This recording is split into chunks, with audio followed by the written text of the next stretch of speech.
realizada.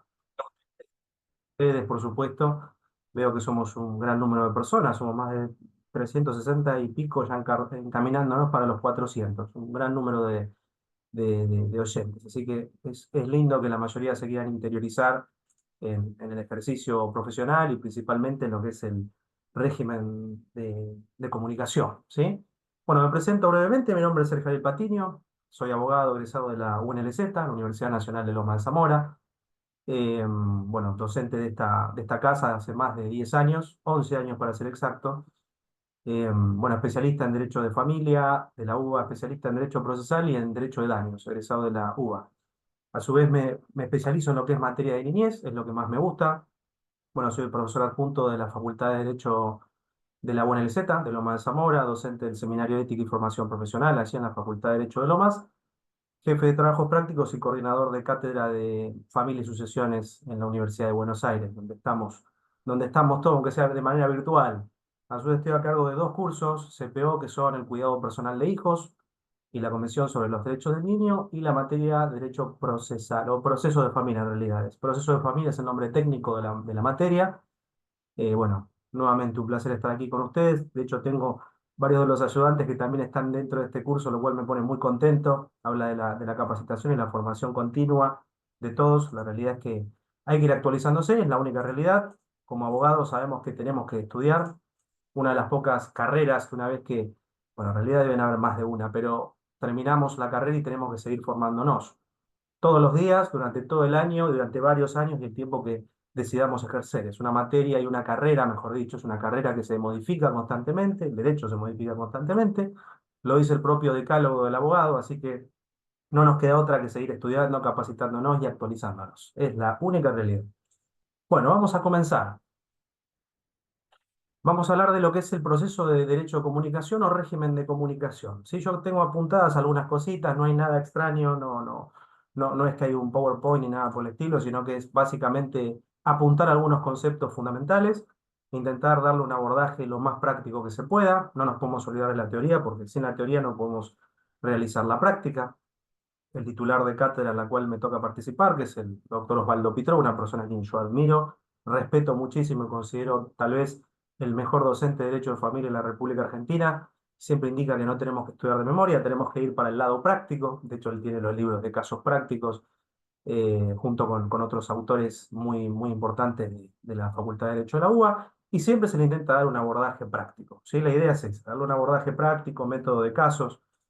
Bueno, sin ir más lejos, vamos a hablar del índice de temas: importancia, concepto y alcances del régimen de comunicación, la aplicación del régimen de comunicación materno o paterno-filial. Vamos a buscar la que está en la página puntualmente: sujetos implicados y legitimación para impulsar la comunicación, lugar de cumplimiento del régimen de comunicación, juez competente, suspensión, cese y extinción del régimen de comunicación. Esos son los temas genéricos que vamos a intentar abordar, ¿sí? Pueden hacer preguntas, sí. De hecho, esto lo estuvimos conversando recién con el coordinador, con Manu, el coordinador de graduados allí.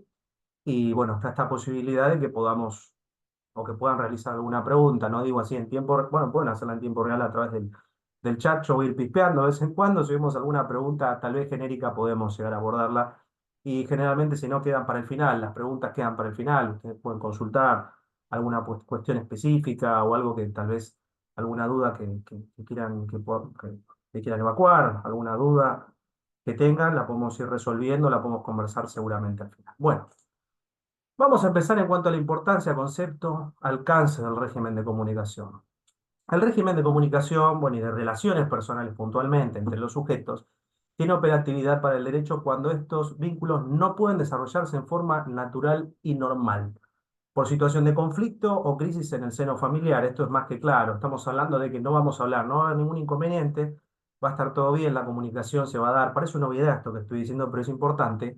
Pero el problema principal se da cuando justamente empiezan los impedimentos, o se puede dar una separación, puede dar un conflicto familiar. Y por ese motivo tal vez se restringe esta posibilidad de contacto de un padre con sus hijos, de una madre con sus hijos, o viceversa también. Ahí es donde empiezan a surgir los inconvenientes y allí es donde se puede efectivizar alguna suerte de reclamo desde el ámbito procesal o judicial. Que hablamos que la intervención judicial apunta a no frustrar el enriquecimiento espiritual y afectivo del niño, que sin dudas se ha de producir tras el contacto con sus familiares y allegados. Cuando hablamos de visitas específicamente, porque el término anterior era visitas, hablábamos del régimen de visitas. De hecho, toda la vida la mayoría lo conocemos como un régimen de visitas.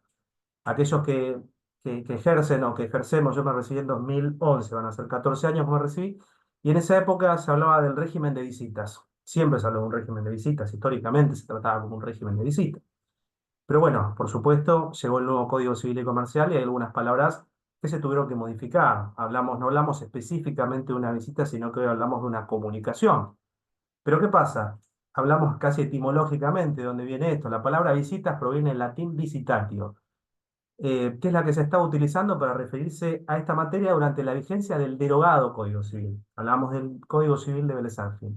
Me gustaría citar autores muy importantes, como por ejemplo uno de ellos muy reconocido es el doctor Mizrahi, Mauricio Mizrahi, que considera que esta terminología está errada y en su lugar los términos deberían ser régimen o deber de comunicación y de relaciones personales, a los fines de alcanzar íntegramente los efectos deseados en las relaciones materno-paterno-filiales. Hay otros autores, eh, podemos decir minoritarios, que hablan de la palabra retiro, pero bueno, no es algo que tal vez aplique específicamente a lo que nosotros queremos, a lo que pregonamos y a lo que queremos llegar.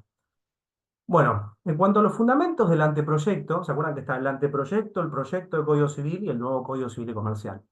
Bueno, indicaba que se modifica la terminología legal y se sustituye la expresión visitas por la de derecho de comunicación. Por eso les dije que el Código Civil y Comercial nuevo, por supuesto que trajo un nuevo cambio de paradigma respecto a esta terminología, una nueva terminología. Ahí estoy observando, ya somos más de 400. Qué bueno, somos un gran número de personas.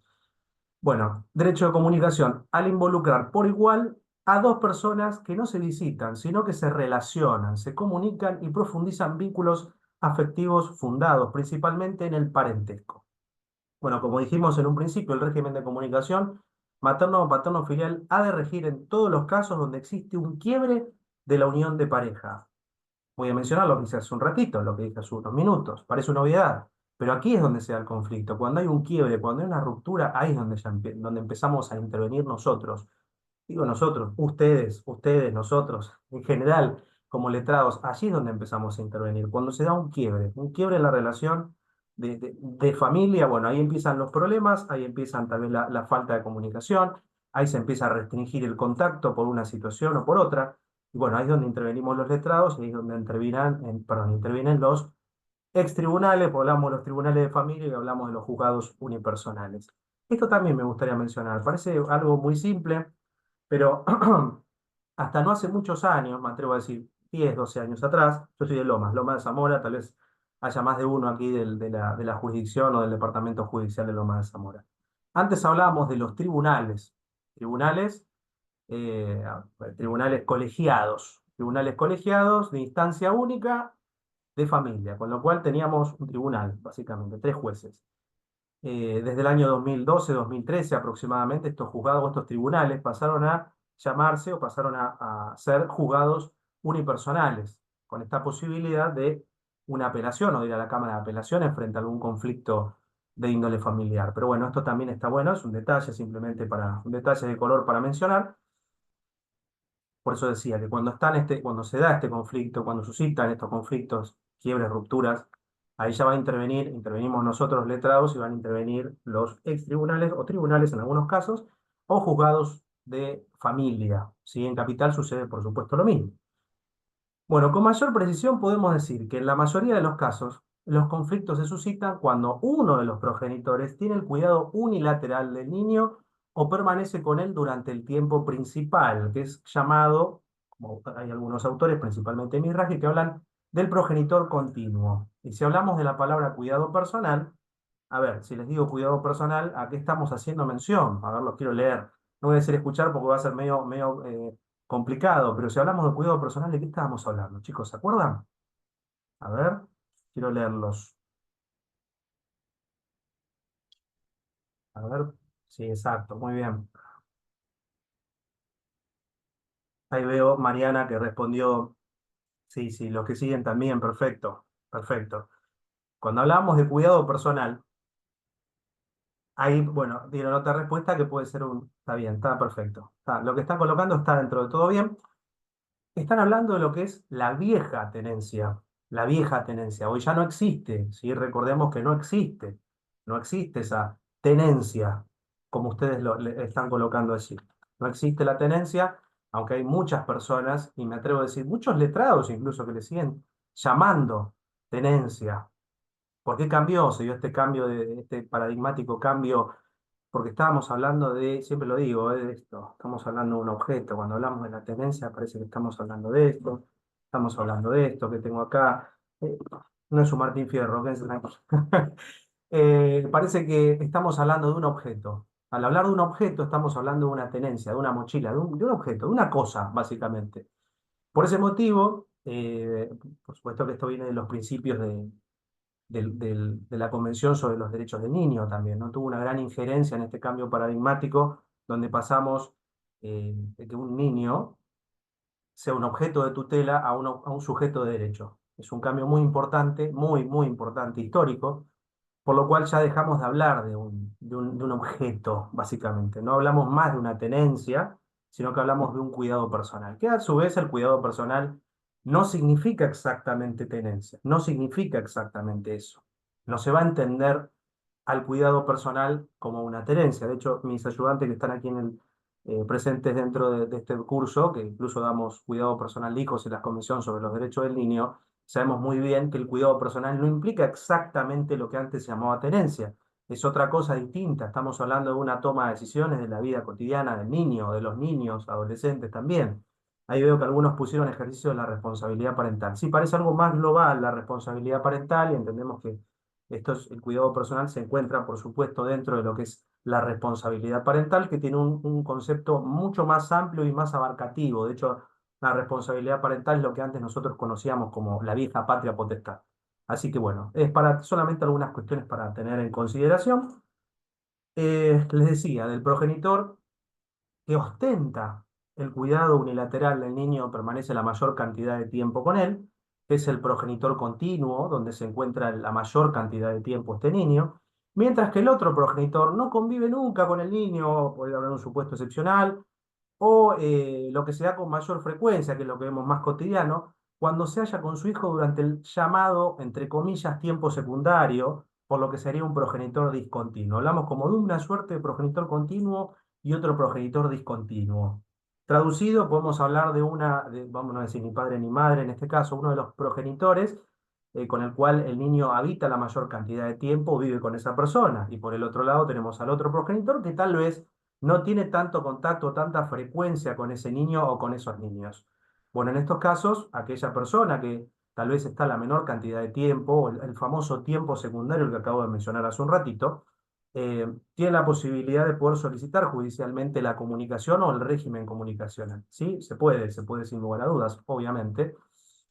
Hay casos en los que un único progenitor y su hijo están juntos la mayor cantidad de tiempo existente y el niño recibe el fuerte peso de las influencias de ese progenitor, que es, por supuesto, es de lamentar, mencionan algunos de los autores, muchas veces no resultan favorables para que se logre un buen vínculo entre ese hijo y el otro padre. Siempre llegan consultas de estas características, muchas veces llegan consultas de estas características donde tal vez existe una suerte de influencia de uno de los progenitores respecto del niño.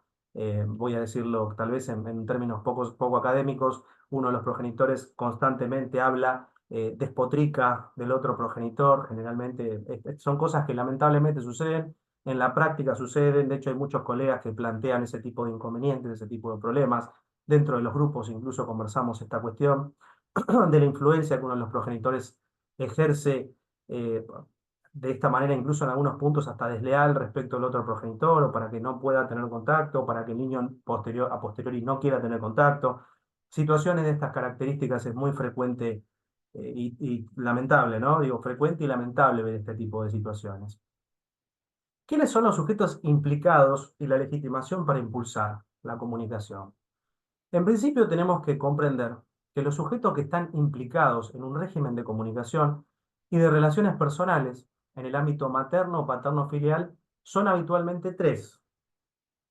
A ver, ¿quiénes son? Les pregunto. Vamos a ir, parece simple, está bien, sí, debe ser simple, pero ¿quiénes son estos tres sujetos implicados. Quiero que lo coloquen en el chat. ¿Quiénes son esos tres sujetos implicados dentro de un régimen de comunicación paterno, materno, filial? Vamos a hablar de sujetos de tipo clásicos que van a participar necesariamente de este proceso. Sí, bueno, sí, ahí lo estoy leyendo. Están poniendo un montón de respuestas. Está bien. Sí, la mayoría de lo que colocaron están bien. Vamos a ir por lo clásico. Hablamos de uno de los progenitores, obviamente, uno de los progenitores, o el progenitor discontinuo, siguiendo la tesitura anterior, que no tiene el cuidado personal del hijo durante el tiempo principal, ese es uno de ellos. El otro padre, que tiene al niño bajo su cuidado, o a su cuidado, y el propio hijo. Esos serían los tres sujetos inicialmente, los más importantes que van a participar. Digo el otro hijo, en el caso de que sean más, por supuesto estamos hablando de otra parte más, ¿no? Por supuesto. Pero estamos hablando del hijo, por supuesto, como parte, hablamos de un sujeto de derecho. Es lo que mencioné hace 5 minutos atrás. Bien, más allá de la cuestión estrictamente procesal, o sea, quién demanda y quién resulta demandado, la realidad indica es que tanto el padre que reclama los encuentros como el niño con el cual aquel se quiere conectar son a la vez recíprocamente sujetos activos y pasivos. Eso dicho es del sentido de que hace a los intereses de ambos que se concrete la comunicación requerida. ¿Esto qué significa? Por supuesto que el padre o uno de los progenitores va a intentar, tal vez, promover una acción de régimen de comunicación. La va a promover contra el otro progenitor con el objeto, con el fin último de poder conseguir una comunicación, un régimen, un ex régimen de visitas, un régimen de contacto, de comunicación, de debida comunicación. Pero por otro lado, también es un derecho que va a tener ese niño, o esos niños, o esos adolescentes de tener contacto con ese progenitor. Es como una suerte de ida y vuelta en este caso. No solamente es el derecho que va a ejercer el padre para poder tener contacto con su hijo o sus hijos, sino que también es el derecho principalmente que tienen esos hijos de poder tener un contacto sano con ese progenitor. Si no nos podemos olvidar de este punto. Porque pareciera ser, en muchos casos, que solamente hablamos de un progenitor o madre, padre, que quiere tener contacto con su hijo, pero no nos olvidamos el derecho que tiene ese hijo, ese niño o esos niños. ¿Sí? No nos podemos olvidar del principio rector del derecho de familia, que lo hemos escuchado cientos de veces, miles de veces, aquellos que nos dedicamos al derecho de familia y en los tribunales también, del famoso interés superior del niño, que está contemplado por la Convención de los Derechos del Niño y nos habla justamente por todas las cuestiones o de las distintas cosas que van surgiendo en un expediente, los jueces siempre van a tener que ponderar al interés superior del niño por sobre los demás, ¿sí? A veces nos olvidamos, tal vez nos vamos un poquito de eje y pensamos que es uno de los derechos de los padres, también es un derecho de los progenitores o del progenitor que está solicitando ese contacto, pero nos olvidamos de que es un derecho que tiene ese niño o esos niños de poder tener un contacto con ese padre en tanto y en cuanto ese contacto sea sano y favorable para las partes, ¿no? Después vamos a entrar en una cuestión, en un debate, en una discusión de ver si ese contacto es un contacto sano, es un contacto que le hace bien al niño principalmente o no le hace bien, o puede ser un contacto de tipo nocivo. Y bueno, y ahí nos metemos en una situación, ya nos metemos en otra cosa distinta. Vamos a ir por lo general, y lo general sería esto que les estoy mencionando. Es un derecho que se ejerce recíprocamente, son sujetos activos y pasivos. Bien, en todo caso, si queremos hablar de un rol exclusivo de sujeto pasivo, este sería el del padre a cargo del cuidado personal del hijo, de modo exclusivo durante el mayor o el tiempo principal. Pues el que va es el que va, debe posibilitar por todos los medios a su alcance la relación del niño con el otro progenitor, sin que ello signifique que no pueda entablar un reclamo en representación del hijo para que éste, o mejor dicho, que esa relación se efectivice. A ver, ¿qué vamos o de qué manera lo estamos diciendo? El progenitor eh, que va a tener al niño o a los niños bajo su órbita de cuidado la mayor cantidad de tiempo, posiblemente este sea el sujeto pasivo, es al quien se le va a reclamar posiblemente la comunicación o el régimen comunicacional, ¿sí? Y tiene que arbitrar por todos los medios, al menos así nos indica las buenas prácticas en el derecho de familia, de que debe tener contacto debe permitir este contacto entre el niño y su progenitor, la persona que está reclamando el contacto. Pero nosotros sabemos, en la práctica, muchos, me atrevo a decir la mayoría de ustedes, ejerce derecho de familia constantemente, No siempre sucede esto que estoy diciendo, no siempre sucede.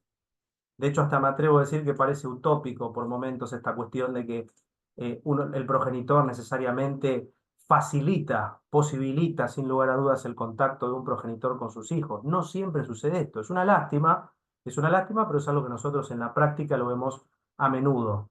Y es lo que generalmente hace más compleja una situación o un proceso de comunicación, porque necesariamente se tiene que dar intervención. En el caso, bueno, yo ejerzo en lo personal en Provincia de Buenos Aires. Provincia de Buenos Aires, algún extraño caso en la jurisdicción de Capital Federal, tengo colegas con los cuales trabajamos en Capital Federal, pero yo en lo personal me dedico al fuero de familia en el ámbito de Provincia de Buenos Aires.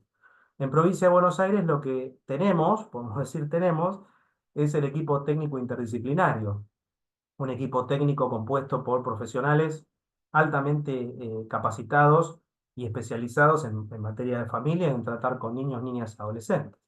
¿Qué tipo de profesionales integran el equipo técnico interdisciplinario? Vamos a hablar de los más clásicos, hablamos de un psicólogo, de un asistente social, también un psiquiatra. Nos hablan también de médicos, letrados, pero vamos a hablar de tal vez los que más vemos con mayor frecuencia, que son psicólogo y asistente social. También psiquiatra, por supuesto, ¿sí? Que son aquellos que integran un equipo técnico interdisciplinario. ¿Y qué pasa? Cuando esta situación se torna compleja, lamentablemente tenemos que solicitar, no es lo deseable en todos los casos. Lo deseable, incluso lo dicen los propios jueces, lo deseable es que se logre una autocomposición entre los progenitores en audiencia, que nadie obliga a nadie a realizar una comunicación, que esa comunicación no sea forzada, ¿sí? Lo que se busca es que la comunicación no sea forzada, porque es triste que una comunicación sea forzada, es triste que tenga que imponer una comunicación de un progenitor y obligar que de ahora en más el padre o uno de los progenitores, no sé, de alguna manera facilite la comunicación en tal día y en tal horario para que estos niños, este niño o estos niños puedan participar o puedan efectivamente tener contacto con su otro padre. No es tan lindo que un juez sea el que imponga la comunicación, el que establezca las visitas, casi de manera coercitiva podemos hablar, no sé, por decirlo de alguna forma. Lo ideal siempre es que los progenitores se puedan poner de acuerdo, que en las audiencias exista una suerte de autocomposición, porque uno de los puntos elementales, incluso en materia de derecho de familia, hablamos de una autocomposición, que es importante que los padres puedan llegar a un entendimiento y dentro de ese entendimiento salgan beneficiados los propios hijos que tienen en común. Eso es lo deseable, ¿sí? Eso es lo deseable. Hay algunos casos en los cuales se da sin problemas. Uno solicita una comunicación, las partes nos encontramos en una audiencia, podemos conversar, podemos charlar, ponemos algunas cuestiones sobre la mesa y podemos arribar a un acuerdo en interés o en beneficio del interés de los niños. Pero hay otros casos, lamentablemente, en los que esta situación no sucede, se torna mucho más compleja. Pasa lo que acabo de mencionar hace un ratito, de progenitores que lamentablemente, tal vez hasta podemos hablar de manera negligente, o de imprudencia o negligencia, en alguno de los dos casos creo que aplica esta cuestión de hablar mal del otro progenitor, de generar una influencia en la psiquis de estos niños para que no puedan tener contacto, y un montón de situaciones que pasan de estas características que tornan complejo, sí, que tornan cada vez más complejo, y al tornar cada vez más complejo no solamente tiene que intervenir un equipo técnico interdisciplinario, sabemos que siempre va a intervenir la figura del asesor de menores e incapaces en el ámbito de la provincia de Buenos Aires, Ministerio Tutelar, también, bueno, podemos hablar en Capital Federal o en otro fuero, o mejor dicho, en otro fuero, no, en otra jurisdicción, perdón. En Provincia de Buenos Aires hablamos de un asesor de menores e incapaces.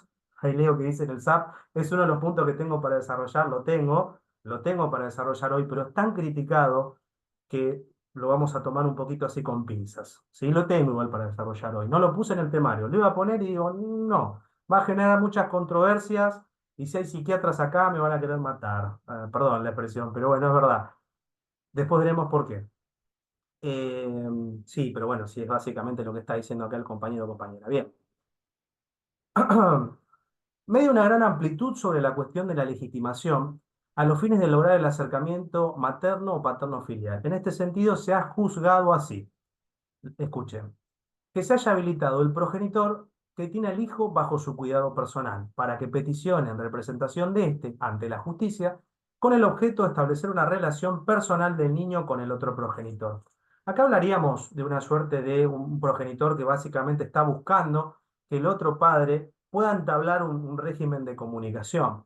tal vez no es lo más frecuente, no es algo que nosotros vemos con mucha frecuencia, que uno de los progenitores eh, de alguna forma solicite que el otro padre vea al hijo que tienen en común. No sé si me están siguiendo. No es algo por ahí muy frecuente, pero bueno, está esta posibilidad de hacerlo así.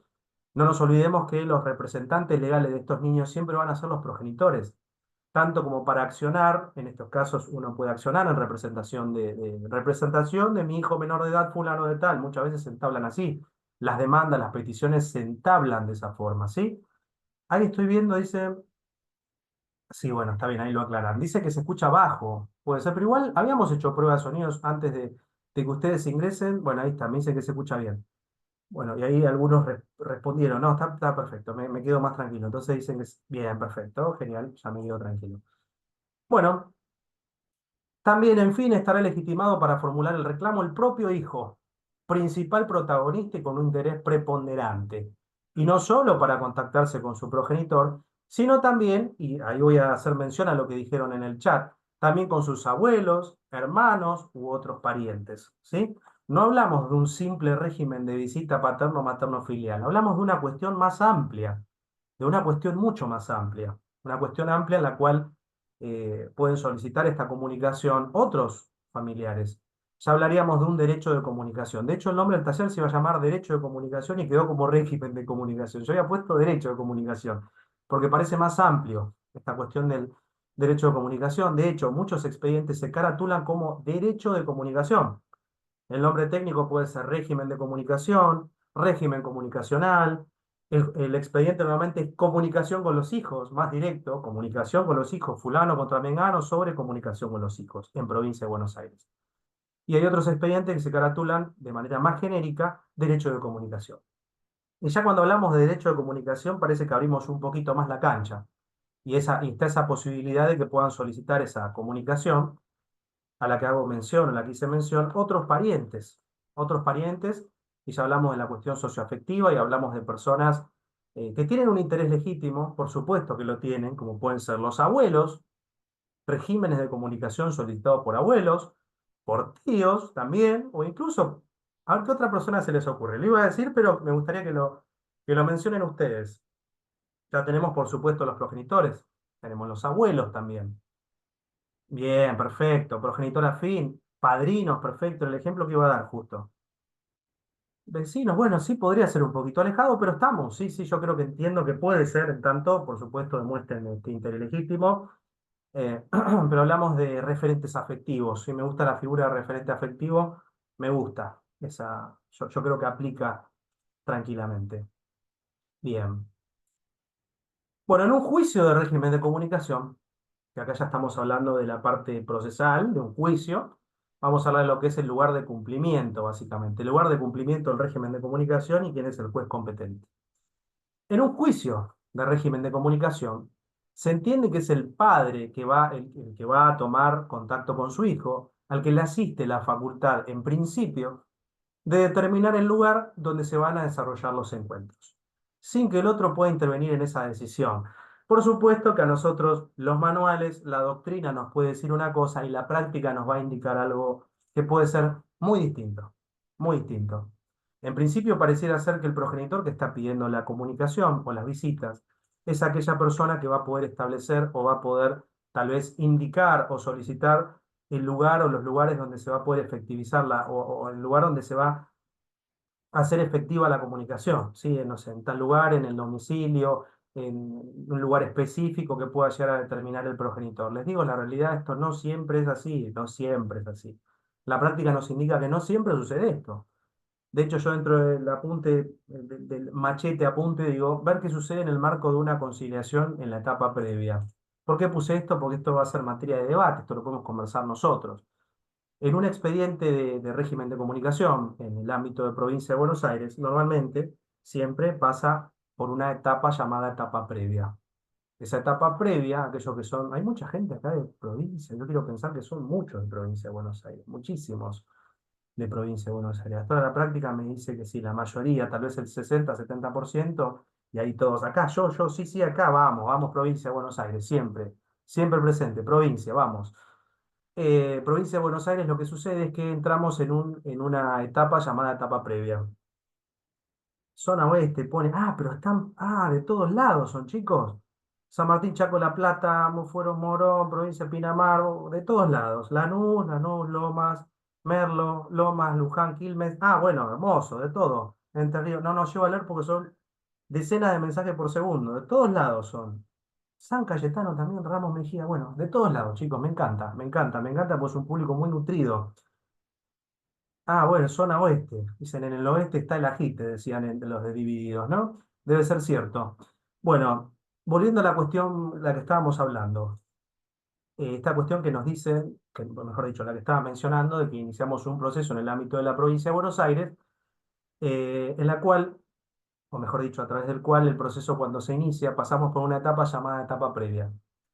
Esa etapa previa está a cargo de una figura muy importante llamada consejero o consejera de familia. De hecho, me atrevo a decir una figura muy importante porque créanme que lo es una figura muy importante. Nosotros los letrados no solamente que respetamos enormemente el trabajo de los consejeros y consejeras de familia, porque ellos, entiendo, la mayoría de ellos siempre, por supuesto, por eso están en el fuero y estamos trabajando para el fuero de familia, que lo que se intenta es arribar a un acuerdo amistoso, un avenimiento entre las partes.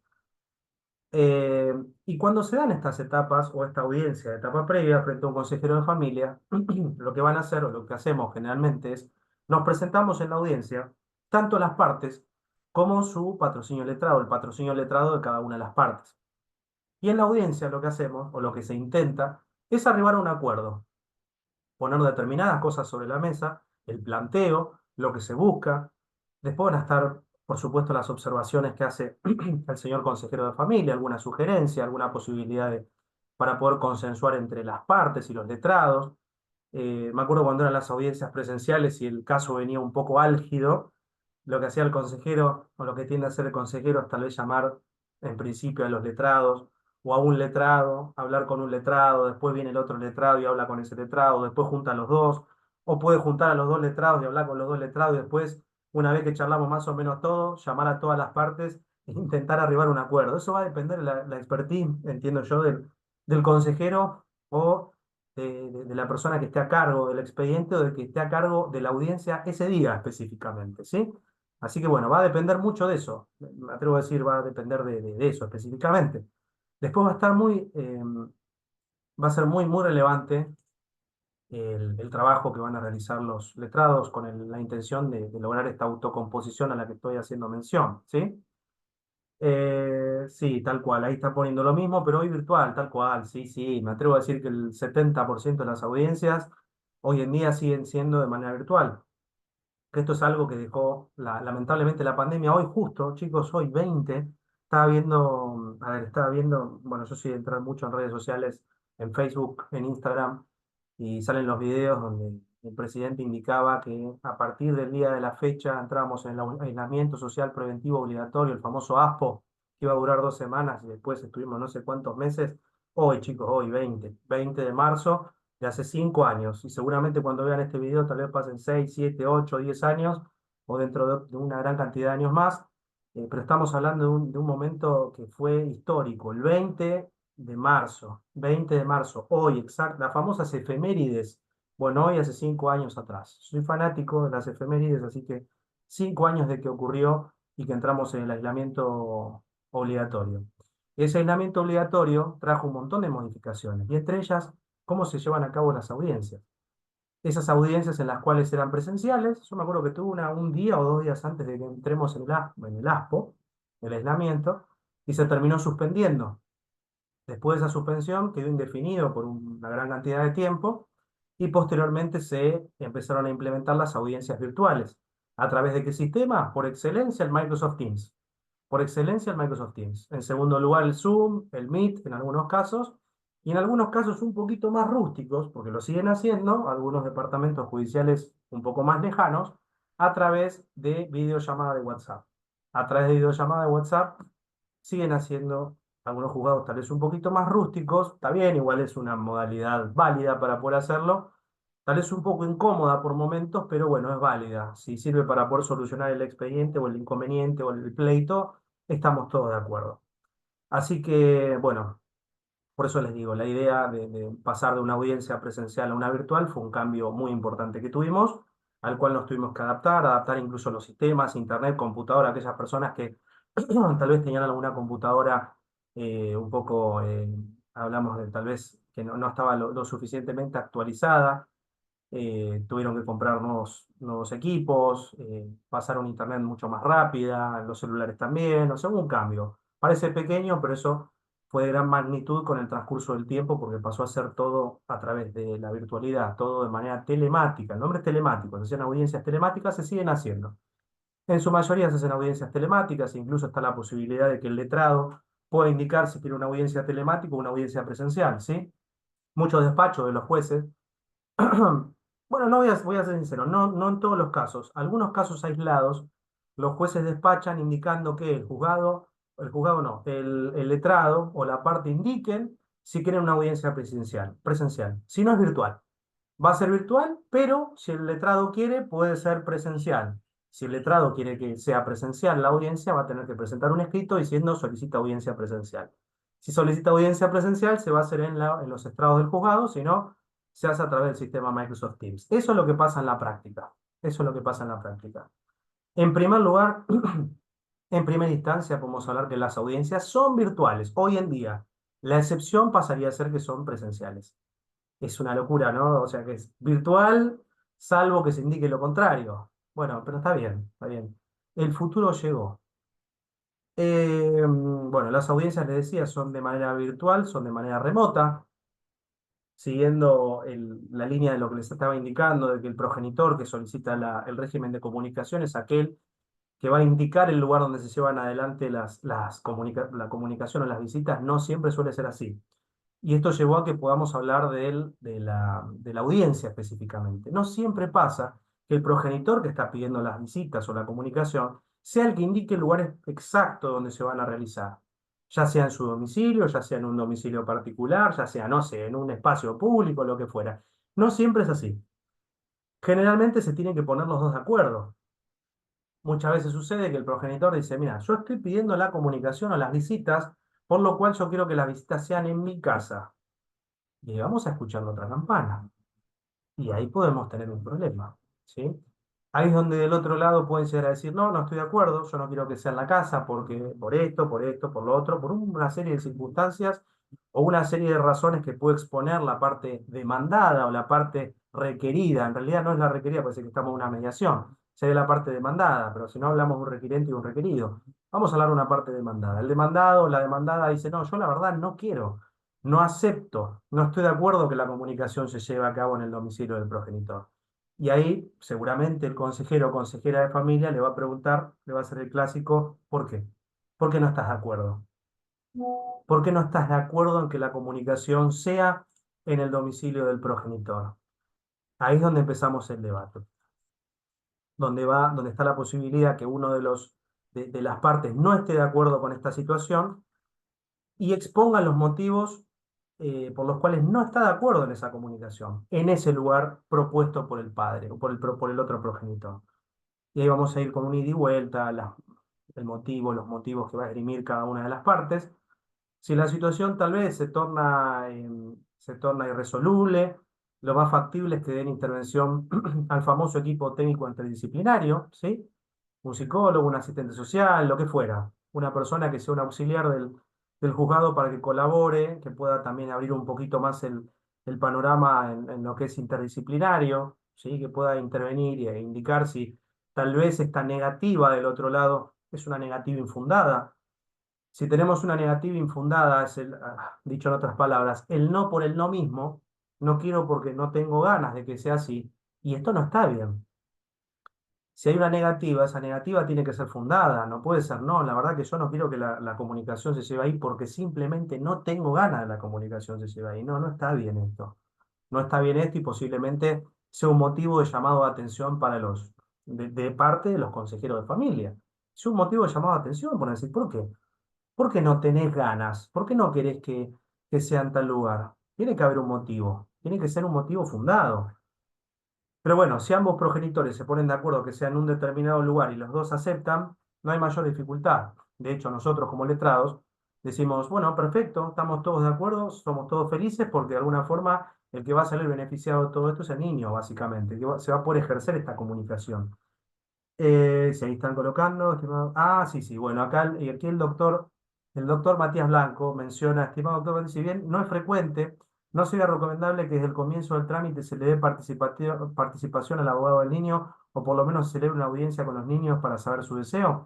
Es decir, deben ser considerados parte en todo momento. Sí, sí, coincido totalmente. Y de hecho, podrás observar, Matías, que varios están coincidiendo con vos allí en el chat, apoyan la moción y la postura.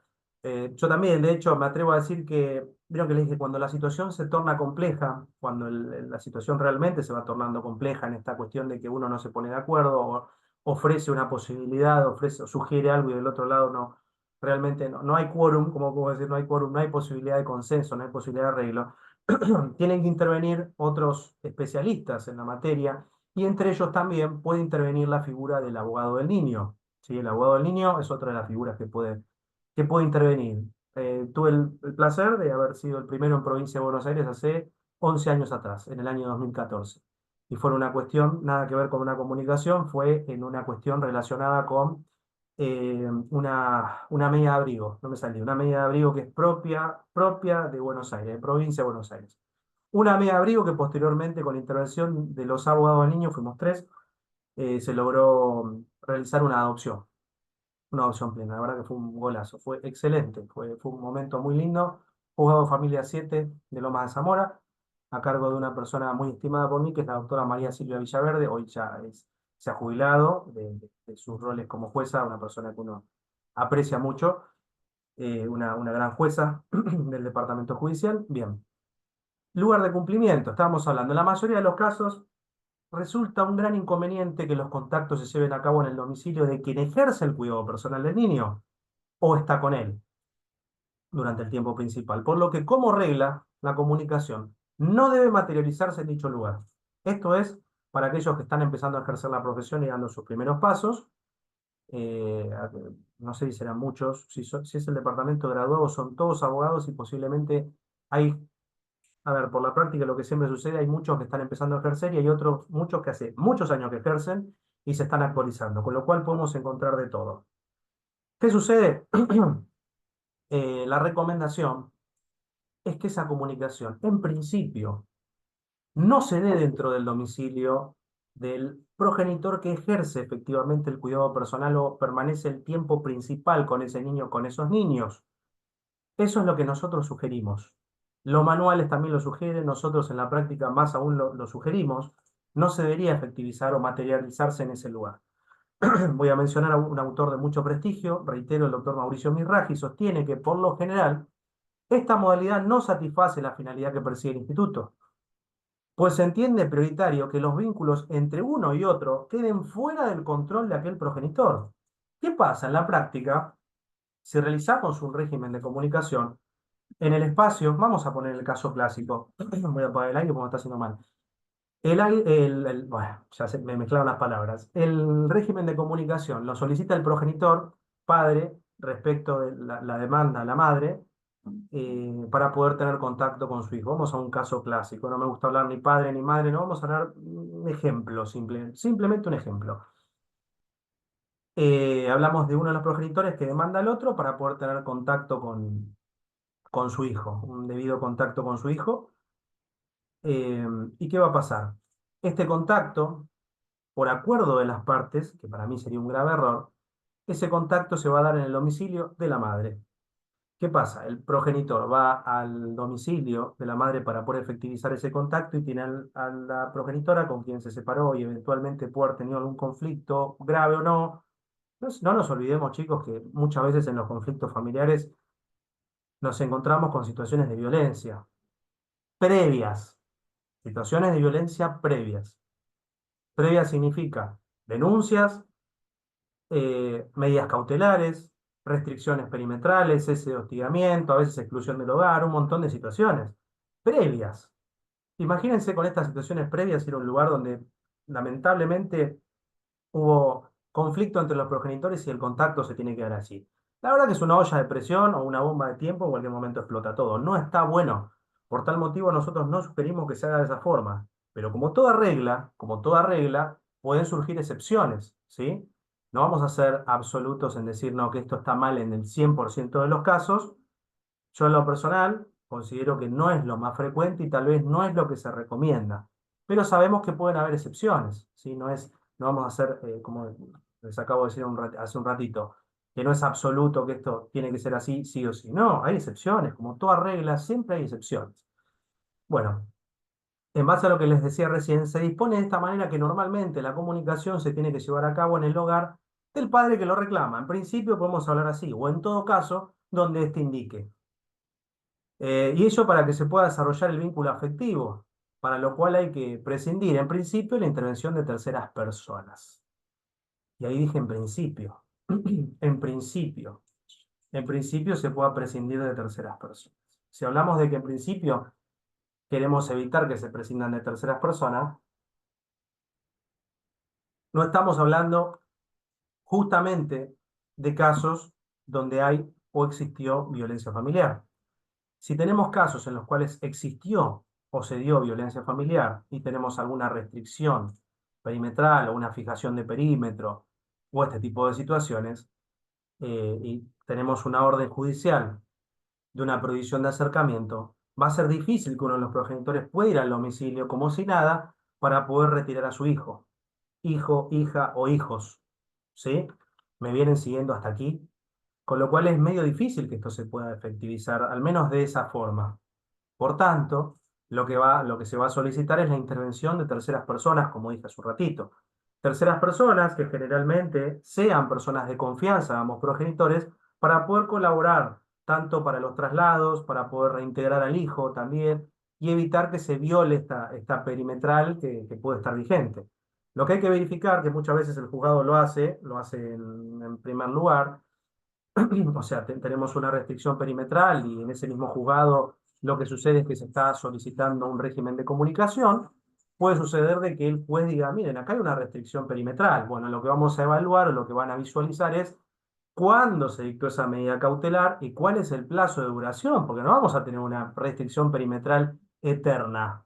No va a suceder eso. Bueno, igual tuve dos casos en los cuales se estableció una restricción perimetral y no se puso una fecha de vencimiento, por decirlo de alguna forma.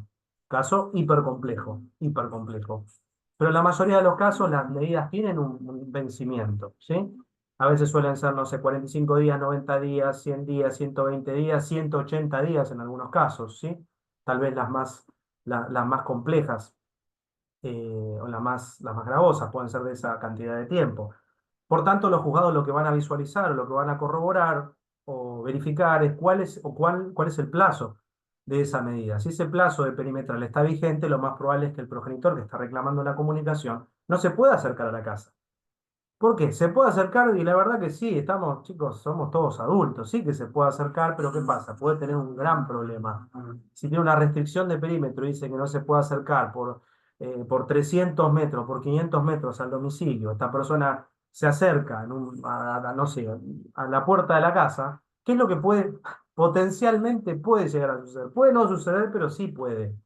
Nosotros nos vamos a guiar por las cuestiones siempre desde el de ámbito legal.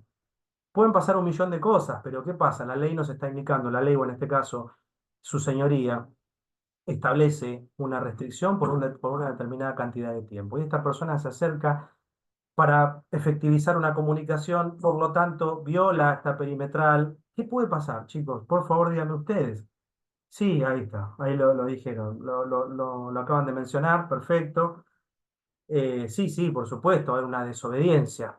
De hecho, incluso las medidas, cuando se dictan, las resoluciones de la prohibición de acercamiento, voy a intentar decirlo, no lo voy a decir de memoria, pero nuevamente se establece la perimetral y dice que en caso de incumplimiento, por supuesto que esto configura un delito de desobediencia y se puede dar intervención al fuero penal por el delito de desobediencia.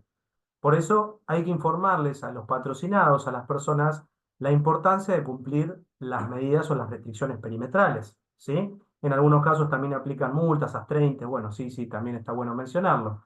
A veces son multas que parecen de hace 10 años atrás por lo no actualizadas, iba a decir desactualizadas, ni siquiera actualizadas, ni siquiera actualizadas. No, no, son valores irrisorios que uno dice esto no configura ni como multa, no llega a ser multa. He escuchado algunos casos que dice, pero por esta plata voy 500 veces a la casa. Locuras así, les juro, ¿eh? No es broma, es real lo que les estoy comentando. Bien. Está bien, hablamos de las restricciones. Bien.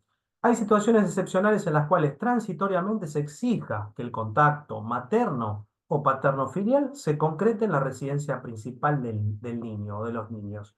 Y yo les voy a preguntar a ustedes, ¿cuáles creen que pueden ser esas situaciones? Reitero, hay situaciones excepcionales en las cuales transitoriamente se exija que el contacto materno-paterno-filial se concrete en la residencia principal del niño. Y me pareció leer una en el chat, ahí está, y volvió a aparecer, muy bien, volvió a aparecer, perfecto, muy bien, sí, sí, yo creo que es un caso clásico este, el que están respondiendo todos, ahí están, ya habrán contestado 10 en 2 segundos y son todas, son válidas porque es eso, básicamente. Pusieron bebé, bebé recién nacido, yo tengo un bebé de 7 meses, bueno, sí, sí, estamos hablando, lactante, sí, claro, por supuesto, estamos hablando de ese tipo de situación. Pueden ser algunos casos como los hijos o los bebés recién nacidos, que por recomendación médica no puedan salir de su domicilio. También enfermedades padecidas por los niños en las que tampoco se aconseje trasladarlos. Esa también puede ser otra, que de hecho también la mencionaron, en niños con alguna enfermedad específicamente, sí, sí. Y la existencia de fuertes temores en el pequeño a salir de la vivienda también. Esa puede ser puede ser otra de las situaciones digamos, puedan ser excepcionales frente a esta cuestión que les acabo de decir hace 10 minutos o 15 de que los contactos se lleven a cabo no en el domicilio materno o en el domicilio, pero materno no puede ser materno-paterno, en el domicilio en el cual se encuentre su cuidador principal, el progenitor con el que habita de manera cotidiana toda la semana. Yo le dije, ¿no es lo aconsejable? Sí, creo que le dije, nosotros no lo aconsejamos. ¿Hay excepciones? Sí, las acabo de mencionar recién. Pueden haber otras, pero estas son las más frecuentes, las excepciones más frecuentes, y tal vez me guío cuando hablamos de bebés y de bebitos.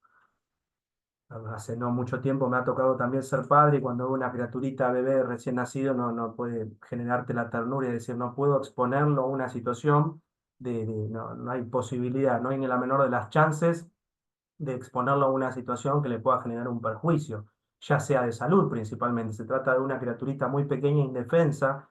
De hecho, está generando sus primeros anticuerpos. La verdad que es muy triste tener que someterlo a esta cuestión, tal vez por voluntad de los padres, sin visualizar potencialmente el riesgo que le puede llegar a generar a esta criatura. Así que también está bueno hacer mención.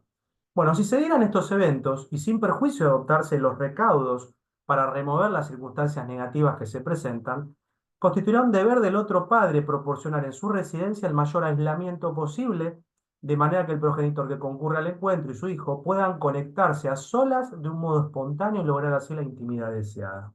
Muchas veces, vuelvo a decir, estos son cuestiones deseables para las buenas prácticas en algunos casos me han informado, sí, no, yo le preparo un espacio para que pueda estar tranquilo, para que pueda jugar, para que pueda estar con su hijo, para que pueda desenvolverse, poder ser libre, estar como padre, sin la necesidad de que el otro progenitor esté todo el día monitoreando la situación y no dejando desarrollar la paternidad de manera plena o libre. Sabemos que va a ser una situación un poquito, tal vez, incómoda, por decirlo de alguna forma, pero en tanto en cuanto estén dadas las condiciones o el otro progenitor se encargue de generar un ambiente propicio frente a esta cuestión excepcional, yo creo que va a ser más llevadero para todos.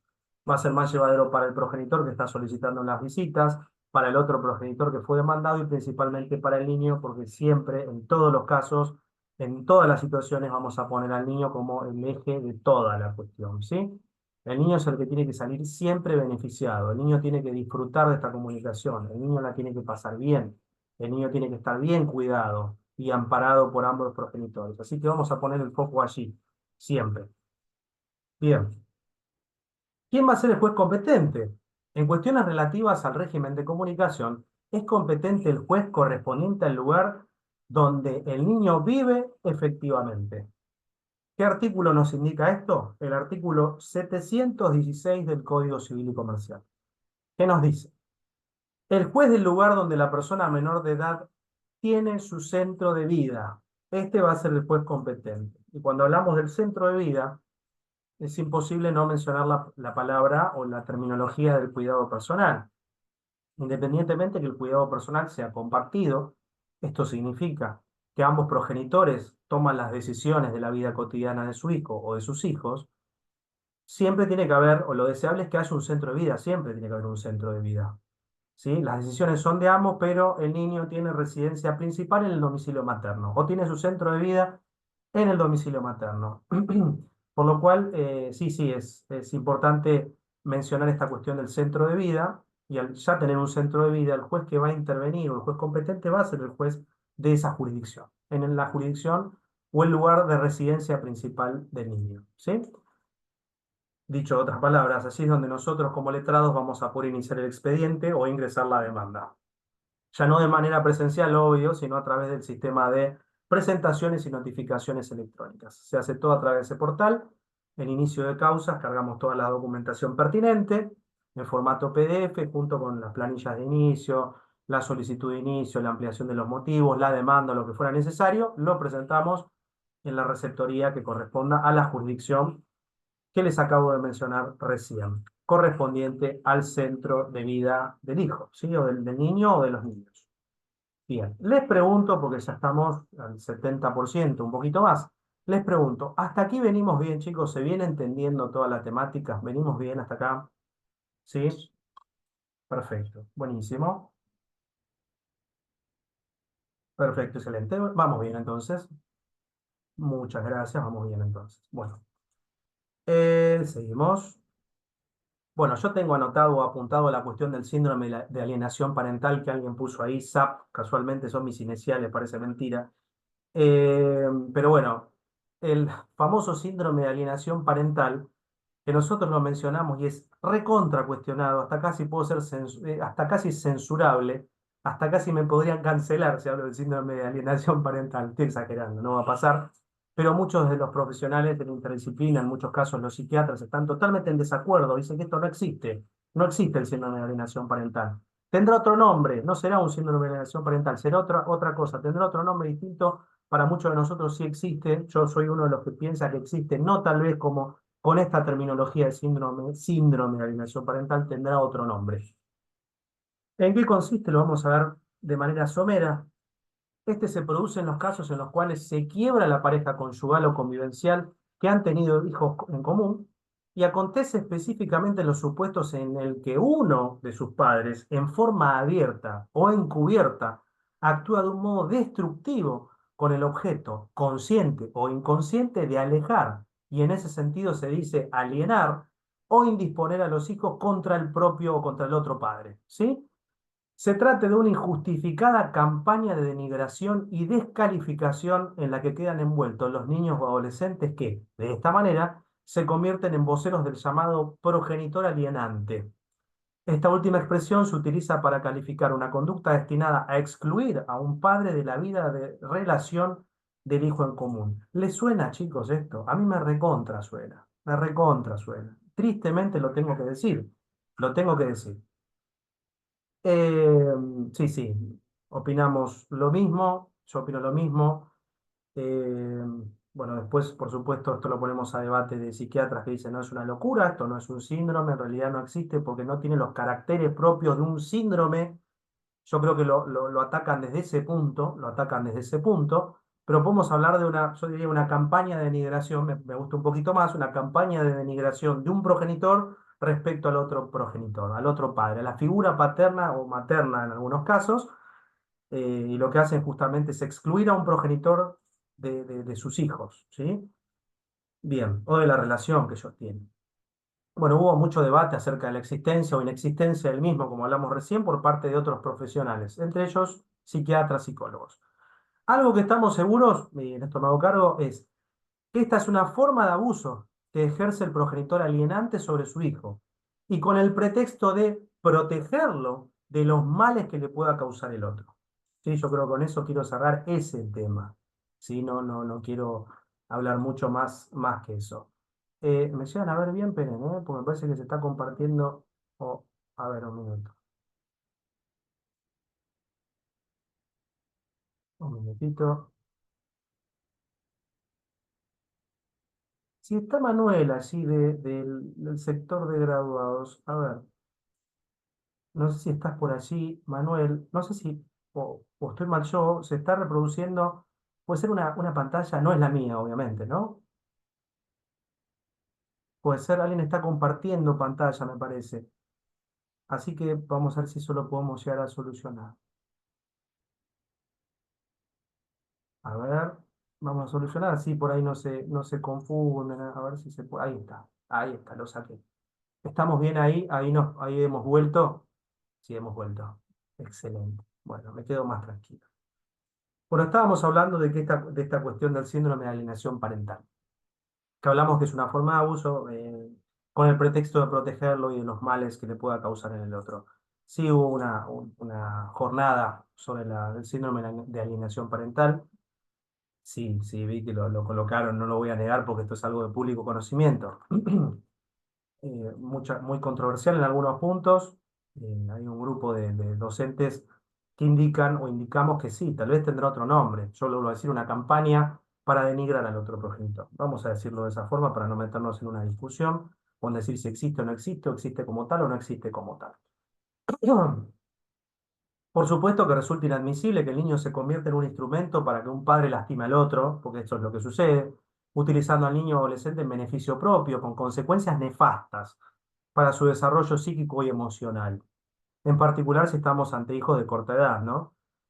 No es así mediante esta forma, de alguna forma solapada de maltrato infantil, como se debe ejercer la responsabilidad parental. Creo que todos estamos de acuerdo. Eh, a ver, reitero, no quiero hablar mucho de esta cuestión del síndrome de alienación parental, por eso no la quise colocar dentro del temario, pero mi opinión al respecto es la que le mencioné. Vamos a hablar de la suspensión, la cesación y extinción del régimen de comunicación, que es el último tema que tenemos. La suspensión del régimen de comunicación debe diferenciarse de la cesación o supresión de él. A continuación vamos a ver cada una de ellas. Respecto a la suspensión del régimen, en este caso el contacto se difiere por algún tiempo. Se hace un stand-by. Es decir, que lo que está en juego es ni más ni menos que una privación temporal, lo que puede ser o no por un plazo determinado, ¿sí? Se puede suspender. Bueno, en el caso de lo que es la cesación, en este segundo supuesto apunta a la suspensión. Esto es la desaparición de lo que se venía realizando. Y por eso tiene la connotación en lo definitivo. Ya hablamos tal vez de algo más definitivo.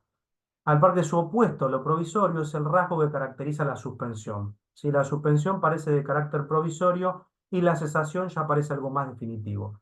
Es por ese motivo que imponer el cese de la comunicación es una medida gravísima por su carácter de definitiva, lo que genera una renuencia de los jueces disponerla. O sea, no es que en todos los casos a la primera de cambio, a la primera que existe un conflicto, uno va a pedir el cese del régimen comunicacional. No, los jueces no tienden a que se suspenda de esta forma o de manera definitiva un contacto. No, los jueces no tienden a hacer eso, ¿sí? Tienen que haber motivos fundados o prueba suficiente que indique que el régimen de comunicación no se debe suspender a criterio del juez. Ahora bien, respecto a la extinción del régimen de comunicación, se sabe que el instituto no es perpetuo. El instituto del régimen de comunicación no es para toda la vida. En estos supuestos específicos se produce ipso iure, o sea, de pleno derecho, la cesación y termina la vida jurídica de dicha figura. ¿Cuándo creen que va a suceder esto? ¿Que se va a dar la extinción? Les pregunto a ustedes.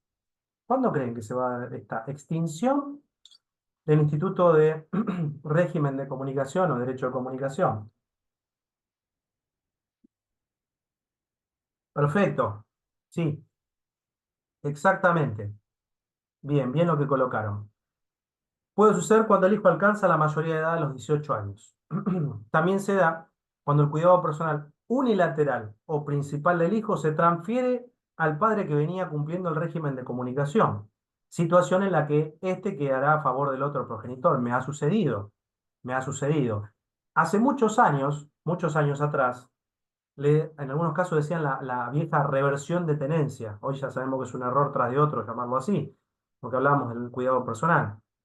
Pero cuando se cambia este cuidado personal, cuando pasa a estar en cabeza del otro progenitor, este instituto va a desaparecer. A lo sumo va a aparecer para el otro. que va a querer pedir la comunicación respecto de ese hijo con el cual estaba habitando de manera definitiva o tenía su residencia principal. ¿Sí? Bien. Si se reanuda la convivencia entre los progenitores que, estando separados, tenían establecido un mecanismo de encuentros maternos o paternos filiales, también se puede reanudar. ¿Sí? Sí, a ver, perdón. Si se reanuda la convivencia entre los padres, hicieron un proceso de régimen de comunicación, ya tienen una comunicación establecida, y resulta ser que se reconcilian o vuelven a vivir juntos, se va a extinguir ese régimen de comunicación. ¿Por qué? Porque están viviendo juntos, ya la situación pasó a ser como la que era antes del pleito, antes del conflicto, pasan a vivir juntos, con lo cual ya no tiene sentido cumplir un régimen de comunicación. ¿Por qué? Porque están viviendo bajo el mismo techo con el niño o los niños que tienen en común. Por ese motivo se puede extinguir ese régimen de comunicación. ¿Sí? Bien. Y también cuando lamentablemente se produce el fallecimiento del padre o del hijo, entre quienes se mantenía el contacto. En esos casos se extingue el régimen de comunicación. Bien. Puede decirse que en algunos casos dicha extinción del régimen de comunicación se puede recuperar también, ¿sí? Se puede recuperar. Pues no obstante a que se produjo su fin de pleno derecho, es posible que se restablezca. Por ejemplo, casos en los que el hijo mayor de edad, ya siendo mayor de edad, se incapacita. En algunos casos mencionaron algo del PUD, me pareció leerlo por ahí. Y en casos donde los progenitores avenidos o reconciliados, que es el caso que mencioné recién, se separen nuevamente. Si se vuelven a separar, me ha tocado casos en los cuales se inicia un régimen de comunicación, se reconcilian y se vuelven a pelear y se reconcilian. Y, bueno, son tal vez casos un poco anómalos, pero bueno, les puede haber tocado a cualquiera de ustedes. En lo personal me han tocado tres, cuatro casos así, me han tocado. Hasta ahora me han tocado, a veces parece increíble decir como, sí, por supuesto, puede suceder, está bien, están en su derecho a reconciliarse. ¿Quiénes somos nosotros para oponernos? ¿Y quién es su señoría para oponerse al amor, a reconciliarse nuevamente? Salvo que ese amor pueda ser un poco tóxico y eso, lejos de ser amor, pueda ser, como decía este muchacho que canta bachata, no me acuerdo el nombre, no lo quiero mencionar, pero tal vez no sea amor, sea obsesión. Bueno, iré a cerrar con algo de chiste. Igual en las clases suelo ser bastante, de tirar bastante chistes y de los Simpsons frecuentemente. Esta vez no lo hice. Bueno, llegando digamos, al final, que hablamos de la extinción, la suspensión, el cese o la cesación del régimen de comunicación, hemos visto el temario ofrecido para el día de hoy, por lo cual hemos llegado hasta el fin, hemos llegado al final. Dejo la palabra para si alguno quiere hacer tiene alguna duda. Me gustaría saber si se ha comprendido la temática, lo que hemos visto en el día de hoy, si el taller se ha comprendido, si les ha sido útil, me gustaría saber esa parte. Básicamente eso, no mucho más. Si quieren preguntar, por supuesto quedo abierto para las preguntas y viendo que Ahí ahí están. veo dos manos levantadas. Recuerden que abajo tienen un icono de corazón que dice reaccionar. Le dan clic y ahí van a poder levantar la mano si les doy la palabra. Ahí le reactivo el audio de Rita. Bueno, buenísimo. Gracias a todos los que están colocando en el chat. Muy lindos los mensajes que están colocando. Muchísimas gracias a ustedes, por supuesto, por haber estado. Bueno, vamos a ir con Rita, ¿puede ser? Rita Viviana Lanieri, ¿sí? Gracias, Sergio. Muy claro todo lo que estás explicando, así que primeramente te agradezco. Te quiero Muchis- hacer una consulta por un caso que estoy llevando que me parece que está bueno traerlo al curso. Una persona que es padre se separa de la mamá del niño y el niño tiene 16 años. La cuestión es que había al principio algo del síndrome de alienación. El Ujú. padre no quiso accionar porque no quería tener una mala experiencia y ahora quiere accionar. El Ok, chico no lo quiere ver, tiene 16 años, ¿sí? Y no quiere ver al padre. bien. Entonces, la realidad es que no le encuentro yo mucho camino. No le voy a hacer el régimen de comunicación si el chico de 16 años no quiere. ¿Cuál sería la figura Claro, procedente? claro, buena pregunta y grave problema que vamos a tener o que tienen, porque, bueno, yo veo que levantaron varios la mano. Yo sé que tiene una duración y yo sé que seguramente a las 18:30 va a empezar el otro taller, así que voy a intentar ser lo más sucinto, lo más conciso a la hora de responder. Si tenemos un muchacho que tiene 16 años, ya hablamos de una capacidad progresiva bastante elevada. Apostamos, ¿se acuerdan bueno, no lo mencioné esta vez, pero la capacidad progresiva, autonomía progresiva mencionada por la doctora Marisa Herrera? y por toda la doctrina, la cuestión de la autonomía progresiva, se indica que a mayor edad, más edad va a tener el chico. Estamos hablando de alguien que ya tiene discernimiento, estamos hablando de alguien que tiene 16 años, ya puede tomar decisiones por su cuenta. Pero ¿qué pasa? Si el progenitor quiere solicitar una comunicación, la única manera, la única forma que tiene para hacerlo es a través de un expediente de régimen de comunicación. Lo que sí no va a suceder es que lo más probable es que ningún juzgado obligue, porque tengo que ser realista, ningún juzgado va a obligar a que este niño o este adolescente, en este caso, tenga contacto con su progenitor si realmente está totalmente negado a que esto suceda. El progenitor lo puede solicitar, se puede establecer una comunicación y créanme que a la primera de cambio o el primer día de comunicación ya van a surgir inconvenientes.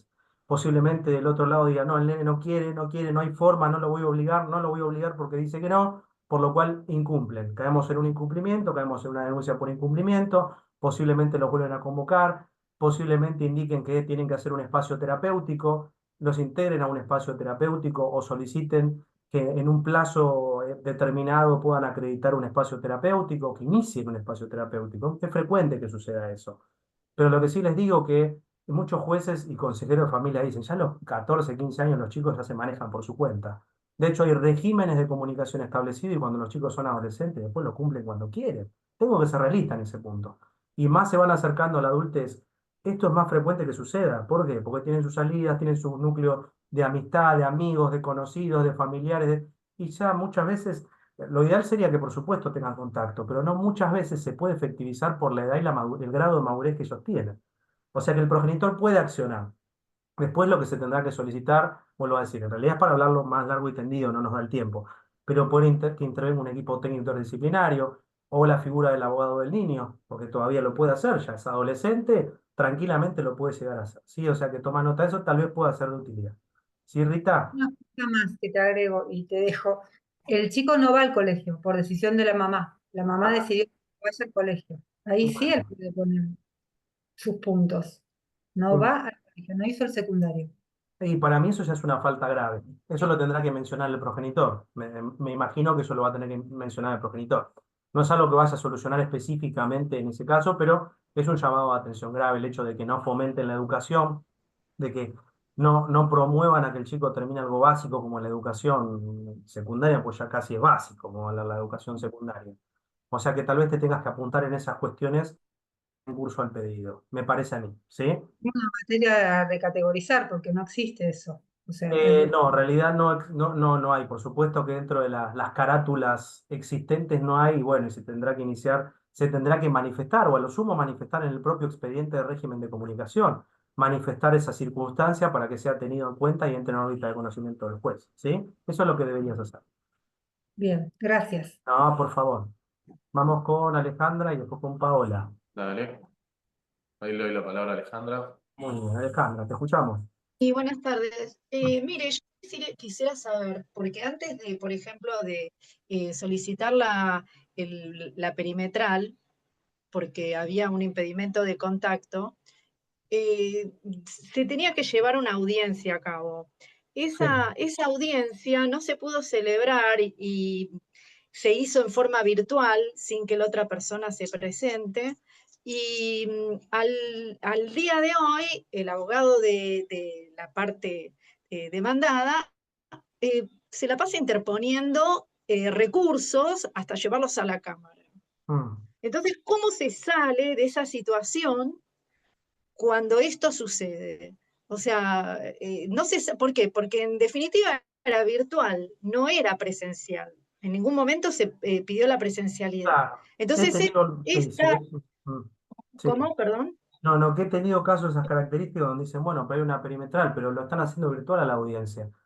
Pero bueno, ahí está la apoyatura de decir, bueno, en realidad sí es una perimetral, pero también es un cese de hostigamiento, la parte se puede sentir, no sé, inhibida si ve a la otra persona, cuestiones de esas características. Lo que hacen en esos casos es solicitar, si se puede, que puedan tomar las audiencias de manera separada, porque virtualmente pueden hacerlo. Tienen todas las herramientas para hacer, incluso pedir que uno quede en espera, en la sala de espera, mientras uno conversa con el consejero o el funcionario judicial y después que puede ingresar la otra persona y que salga uno entre el otro. Son herramientas que puede llegar a utilizar el juzgado, si tiene el conocimiento para poder hacerlo y la expertise para hacerlo.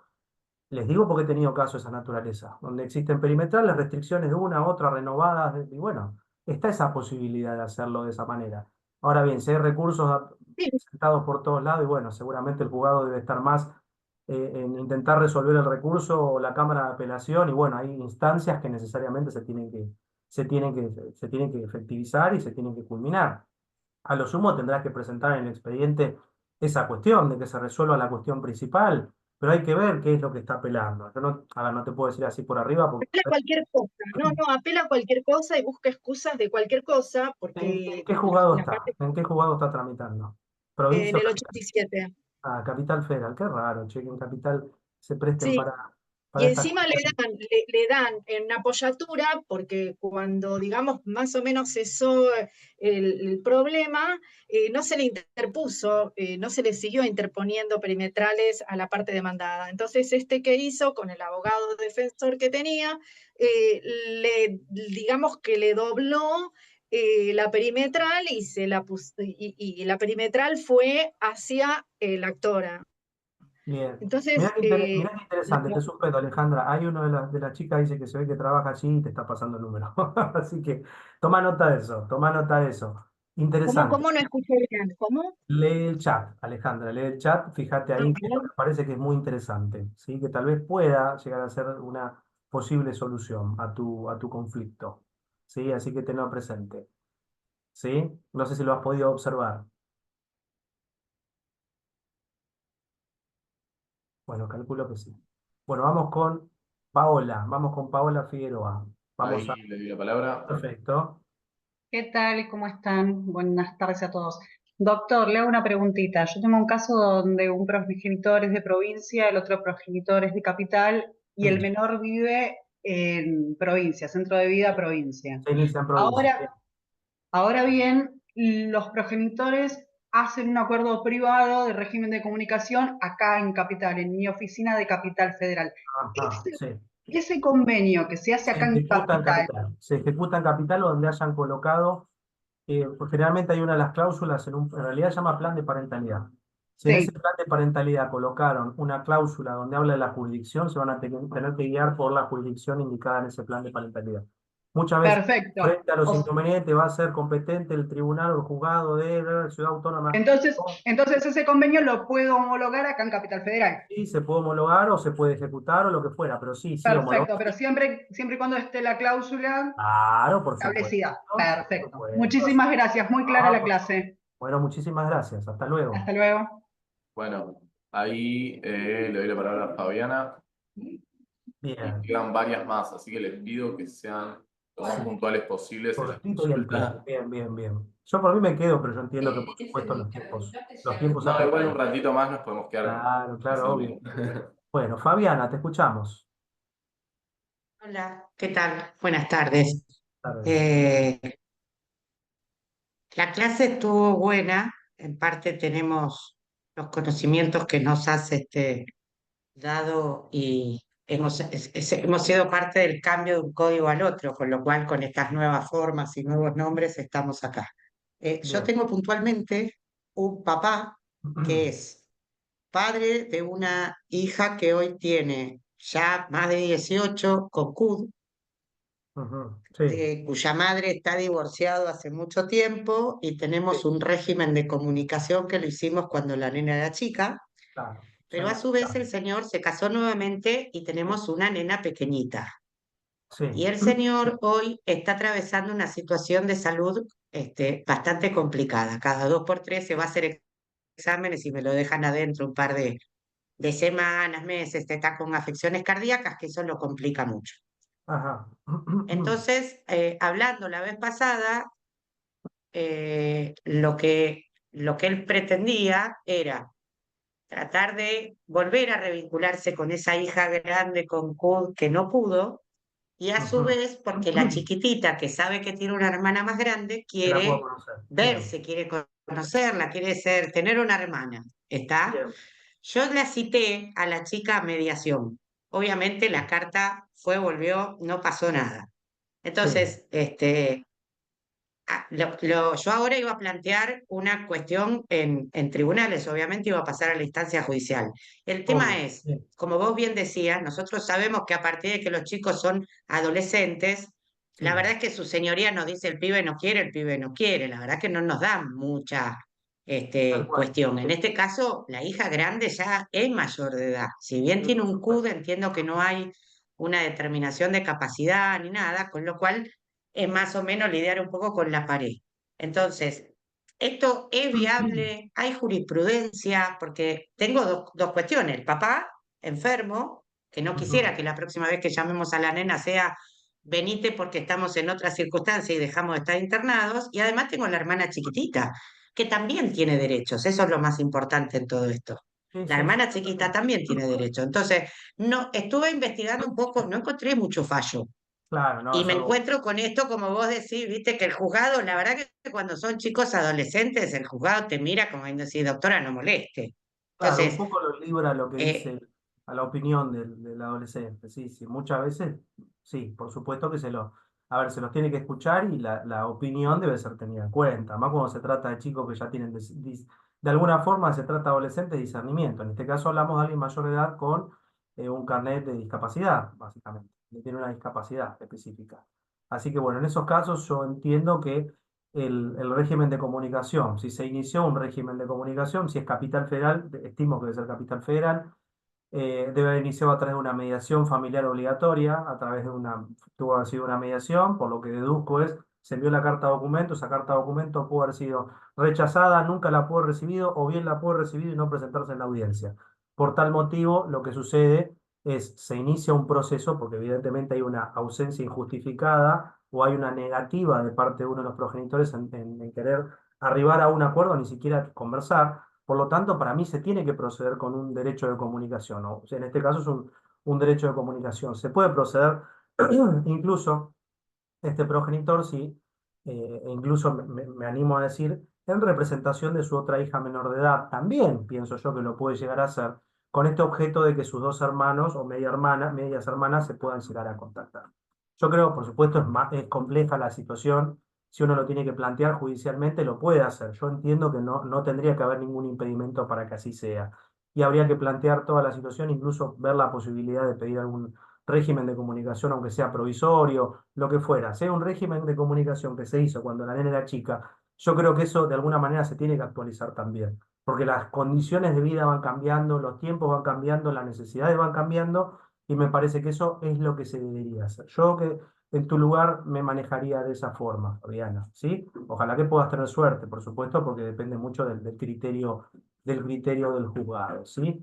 Así que bueno, esperemos que puedas tener suerte con eso. No sé si justo quedó silenciada, pero bueno, ahí ya más o menos espero que se haya contestado la sí, pregunta. sí, más o menos lo que contaste, más o menos era mi idea, Buenísimo. reflotar ese régimen que teníamos de cuando éramos todos chiquititos y el derecho de la más chiquitita, que esta es lo más importante. Sí, Muchas totalmente. gracias, ¿eh? No, Hasta luego. por favor, muchos éxitos.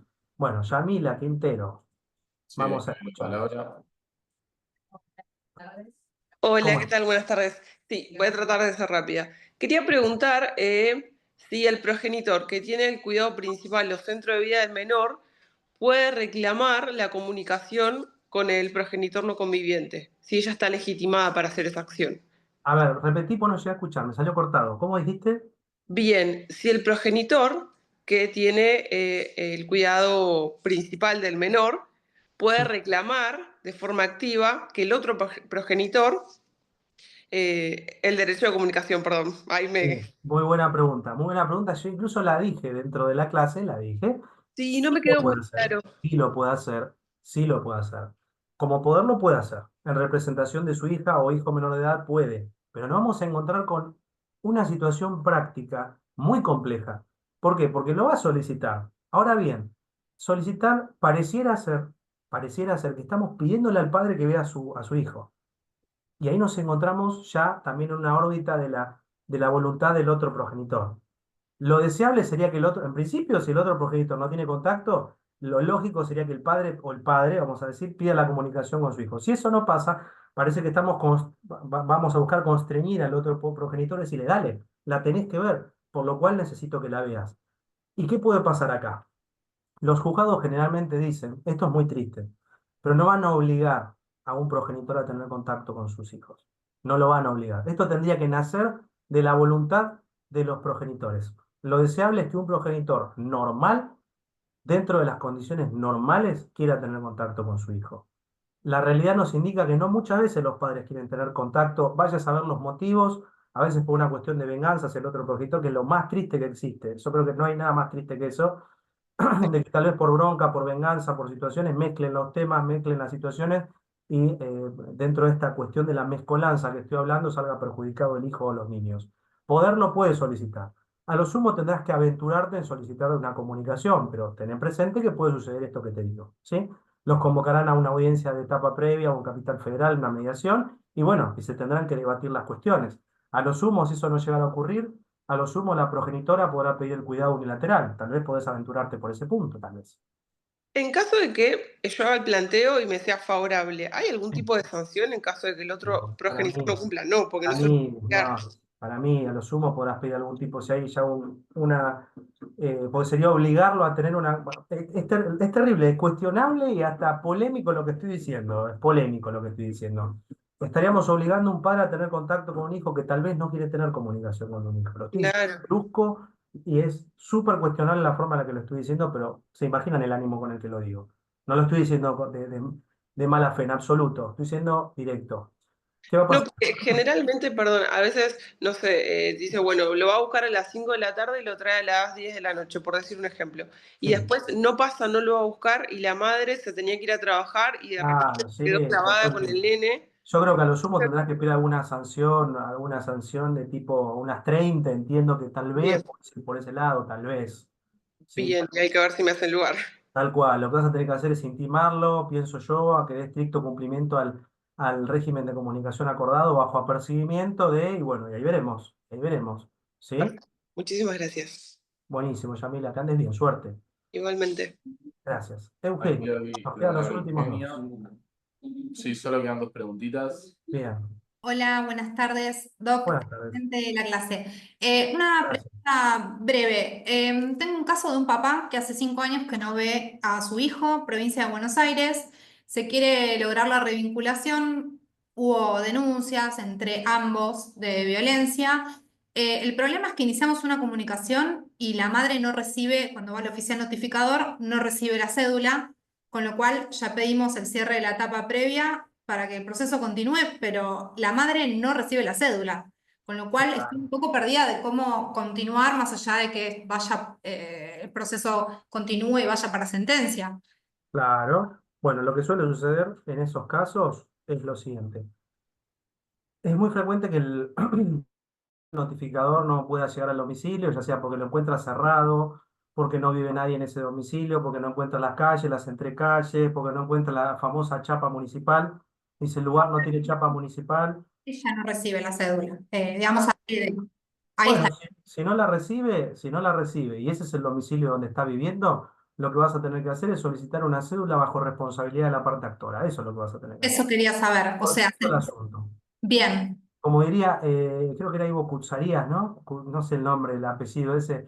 Corta corta. la bocha. Sí, yo suelo hacerlo en materia laboral, lo de bajo responsabilidad, pero No, nunca se lo puede, hice se puede. en familia. Se Por eso recontra puede, se recontra puede. Queda tranquila que se queda recontra. notificada y Claro, totalmente, sí, sí, sí. bien. Era Ivo Bárbaro. Cucharías, creo que era, Muchísimas sí. gracias. No, por favor, eso es lo que vas a tener que hacer. Con la cédula negativa vas a indicar que frente a esta situación, con la cédula negativa, diciendo que efectivamente habita en ese domicilio, pedir una habilitación para que te ordenen notificar mediante cédula bajo responsabilidad de la parte actora. Lo que puede ordenar el juzgado es que previamente se dé una con habilitación de días y horas inhábiles y con Claro, posterioridad una bajo responsabilidad.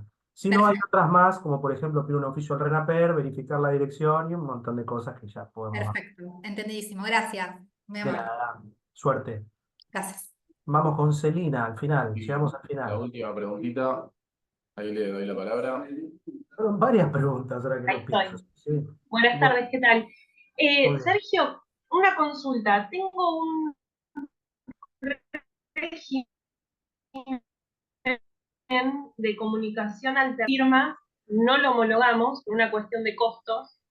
Yo litigo en Rosario y es bastante costoso lo que es homologación de alimentos y comunicación. Y hay algunas cuestiones que han ido cambiando. El régimen tendrá 1 año y medio desde que se firmó. Han Sí. ido cambiando algunas circunstancias, tanto de trabajo como del diálogo entre ellos, y desde la otra parte se está pensando todo el tiempo el acuerdo sin llegar a incumplimientos. No tenemos incumplimientos, pero es un acuerdo que no camina. Ajá. Entonces nos está surgiendo la necesidad de modificarlo, ¿sí? Quizás Sí. lo alternado o quizás algunas cláusulas ajustarlas un poco. ¿Cómo? No sé si es un inicio de un régimen de comunicación Sí, para cuando mí vas ya a lo tener que iniciar tenemos. un régimen. La realidad es que, mira, te explico. Si tenés un plan de parentalidad o un régimen de comunicación ya acordado, en principio es una suerte de instrumento privado, es válido entre las partes en principio. Pero ¿qué pasa? No está homologado judicialmente. Y cuando algo no está homologado judicialmente, la verdad que no se puede ejecutar. Uno no puede solicitar la ejecución de algo que no está homologado. Con lo No, cual, si aparte no sirve, ya está desnaturalizado ese régimen de comunicación, lo más probable es que tengas que iniciar uno desde un principio. Y me parece también lo bien. más acertado porque si no vas a vivir de incumplimiento en Por eso incumplimiento. no me parece iniciar una homologación cuando No, no, lo que no, no tiene necesitamos es una sentido. Porque modificación. aparte no, a ver, si no sirve lo que está escrito, no te va a servir porque ya tiene una situación de vida totalmente distinta, te conviene ir desde cero. ¿Sí? Desde cero. Para mí Más allá sí, de que yo creo que sí. Sí, no yo creo. existe una modificación como tal, esa es la No, duda no, que me no. genera No, todo porque esto. para que se pueda modificar tienen que estar los dos de acuerdo y armar un nuevo convenio, no hay otra forma. ¿Sí? Bien, Ok. bien. Bueno, Bueno, muy gracias. bien. Por favor, bueno, aprovecho para saludarlos, agradecerles la presencia, porque permanecieron conectados en todo momento. Fueron 400, no sé cuántos, eran muchos, eran Sí, 400. 220 llegamos a Sí, hacer. muchos, Un muchos, la verdad. montón. Y se quedaron muchísimos también, así que agradezco el hecho que se hayan quedado hasta el final. Espero que haya sido de utilidad el taller. Si bien dicto talleres del año 2015, se van a hacer 10 años que los dicto de manera interrumpida. Están invitados a todos los que vienen, que son talleres sobre temáticas de derecho de familia, que es lo que en lo personal más me gusta ejercer y lo que vemos en el día a día. Por supuesto que el abordaje que se intenta dar es lo más práctico posible. Chicos, nuevamente muchas gracias y muchas gracias al Centro de Graduado de la Facultad de Derecho de la UBA por la convocatoria. No, gracias a ustedes, muchísimas gracias por la clase, como siempre, 10 puntos. Y bueno, a todos los que participaron también muchísimas gracias. Los estamos esperando en los demás talleres que organicemos. Y recuerden que en los próximos días les estaremos enviando los certificados a quienes hayan cumplido con el 75%. Y no mucho más. Así que bueno, de vuelta, gracias y hasta la próxima. Bueno, muchísimas gracias a todos. Como puse en Perfecto. Muchas gracias a todos, chicos, que anden muy bien. Y bueno, básicamente éxitos en la profesión y en lo que vayan a emprender. Que anden muy bien. Hasta luego. Hasta luego. Chau, chau.